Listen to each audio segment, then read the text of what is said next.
اعوذ باللہ من الشیطان الرجیم بسم اللہ الرحمن الرحیم رب اشرح لی صدری ویسر لی امری واحلل عقدۃ من لسانی یفقہوا قولی رب زدنی علما۔ قالت لہم رسلہم، کہا ان سے ان کے رسولوں نے، ان نحن الا بشر مثلکم، ہم نہیں ہیں مگر تمہارے جیسے انسان ہی، ولکن اللہ، اور لیکن اللہ، یمن، احسان فرماتا ہے، علی من یشاء من عبادہ، اپنے بندوں میں سے جس پر چاہتا ہے، وما کان لنا، اور ہمارے اختیار میں نہیں ہے، ان نأتیکم، تمہارے پاس لے آنا، بسلطان، کوئی دلیل، الا باذن اللہ، مگر اللہ کے حکم سے، وعلی اللہ، اور اللہ ہی پر، فلیتوکل المؤمنون، پس لازم ہے کہ ایمان والے بھروسہ کریں، اللہ ہی پر لازم ہے کہ ایمان والے بھروسہ کریں۔ اب اس سے پچھلی آیت میں یہ بتایا جا رہا ہے کہ رسولوں کا انکار جن لوگوں نے کیا تو انہوں نے کیا کہا، جی آپ ہمارے جیسے انسان ہیں، آپ ہمارے جیسے انسان ہیں، ہمارے اور تمہارے درمیان کوئی فرق تو نہیں ہے، ہم بھی کھانا کھاتے ہیں، تم بھی کھانا کھاتے ہو، ہم بھی پانی پیتے ہیں، تم بھی، ہمیں پیاس لگتی ہے، تمہیں بھی پیاس لگتی، ٹھیک ہے، ہم میں اور تم میں فرق کس چیز میں ہے؟ ہماری بھی بیگ میں، تمہاری بھی، ہمارے بچے تمہارے بھی، تو فرق کس چیز میں؟ تو یہ اعتراض کیا، تم ہمارے جیسے انسان ہو تو پھر دعویٰ یہ کرتے ہو کہ تمہارے پاس اللہ تعالیٰ وحی بھیجتا ہے، فرشتہ تمہارے پاس آتا ہے، کوئی سند تو دکھاؤ نا جی، کوئی بات تو دکھاؤ، تو کوئی ایسی دلیل ہو۔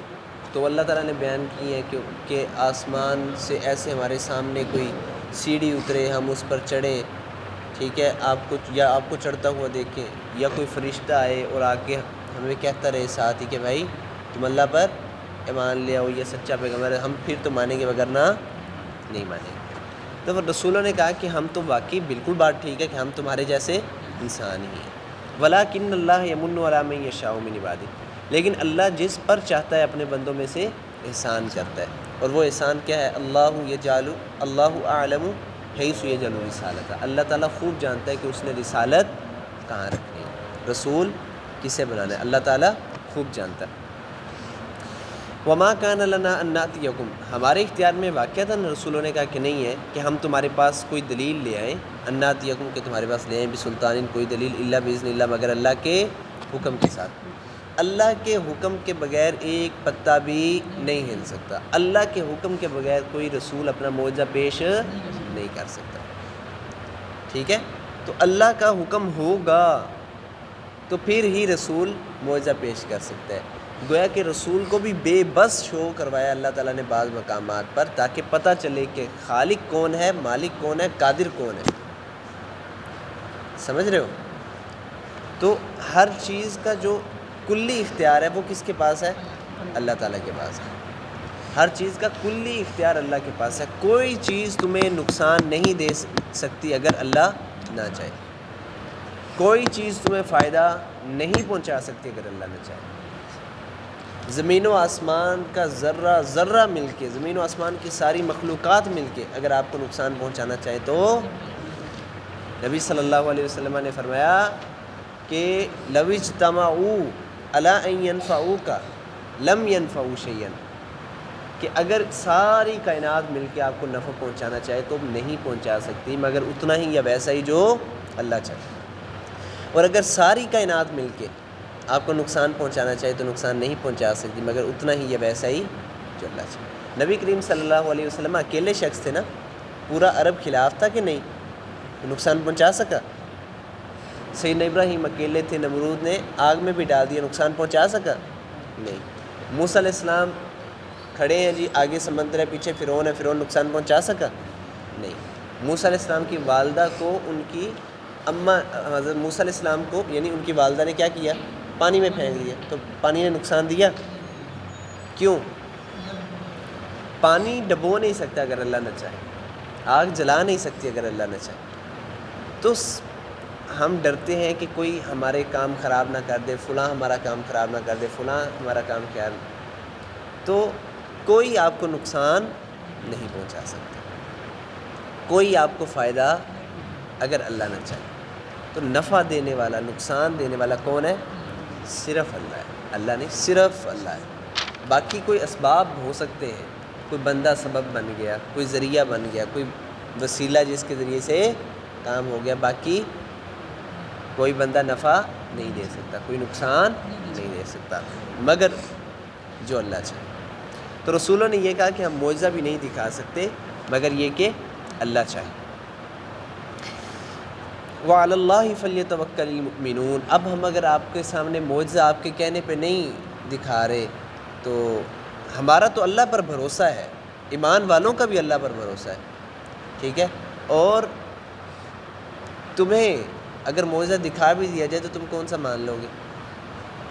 اگر تمہیں معجزہ دکھا بھی دیا جائے تو تم کون سا مان لو گے؟ اللہ ہی پر لازم ہے کہ ایمان والے بھروسہ کریں. تو ایمان اصل میں ہے کہ اگر کوئی فرشتہ اتر آئے یا کوئی سیڑھیاں آ جائے یا کوئی سند آ جائے تم ہر کوئی مان لے گا. اصل ماننا کیا ہے کہ اصل اللہ تعالیٰ نے یہ دنیا امتحان کے اصول پہ بنائی ہے نا جی. ٹھیک ہے. تو انسان کے امتحان ہے، انسان کا امتحان ہے کہ وہ مانتا ہے کہ نہیں مانتا. اصل امتحان ایمان بالغیب کے ساتھ ہے. ہم نے اللہ کو نہیں دیکھا ہوا لیکن ہم اللہ کو مانتے ہیں. ہم نے فرشتوں کو بھی نہیں دیکھا ہوا لیکن ہم فرشتوں کو مانتے ہیں. تو یہ اصل ایمان ہے. یہ اصل ہم موسیٰ علیہ السلام کو مانتے ہیں، عیسیٰ کو مانتے ہیں لیکن ہم نے انہیں دیکھا نہیں. نہ آپ نے دیکھا نہ میں نے دیکھا. کسی نے بھی نہیں نہ دیکھا جی، ہم میں سے کسی نے نہیں دیکھا لیکن ہم پھر بھی مانتے. تو یہ ایمان ہے. وَمَا لَنَا. اور ہمیں کیا ہے اللہ نتوکل علی اللہ کہ ہم اللہ پر بھروسہ نہ کریں. ٹھیک ہے. یعنی ہمیں کیا ہو گیا کہ ہم اللہ پر بھروسہ نہ کریں؟ ہمیں تو کچھ نہیں ہوا. ٹھیک ہے. ہم تو اللہ ہی پر بھروسہ کریں گے. وَقَدْ هَدَانَا سُبُلَنَا. حالانکہ اللہ نے ہمیں اپنے راستے دکھائے ہیں. اللہ تعالیٰ نے ہمیں اپنے راستے دکھائے ہیں. وَلَنَصْبِرَنَّ. اور ضرور ہم صبر کریں گے. عَلَىٰ مَا. اس پر آذَیْتُمُونَا جو تم نے ہمیں تکلیف دی. وَعَلَى اللَّهِ فَلْيَتَوَكَّلِ الْمُتَوَكِّلُونَ. اللہ ہی پر لازم ہے کہ بھروسہ کرنے والے بھروسہ کریں. تو ان کے انبیاء نے یہ کہا، رسولوں کے قوموں کے انبیاء نے یہ کہا کہ ہم اللہ پر بھروسہ کیے ہوئے ہیں. تم ہمیں جو بھی تکلیف پہنچاؤ گے، جو بھی نقصان دو گے تو ہم اس پر صبر کریں گے. ٹھیک ہے. ہم اپنی بات سے پیچھے ہٹنے والے نہیں ہیں اور ہم آپ کی اس دکھ پر تکلیف پر صبر بھی کریں گے اور اللہ پر بھروسہ بھی کریں گے. اللہ پر بھروسہ کیا ہے کہ اللہ تعالیٰ ہو سکتا ہے تمہیں ہدایت دے یا پھر ہو سکتا ہے اللہ تعالیٰ تمہیں عذاب دے.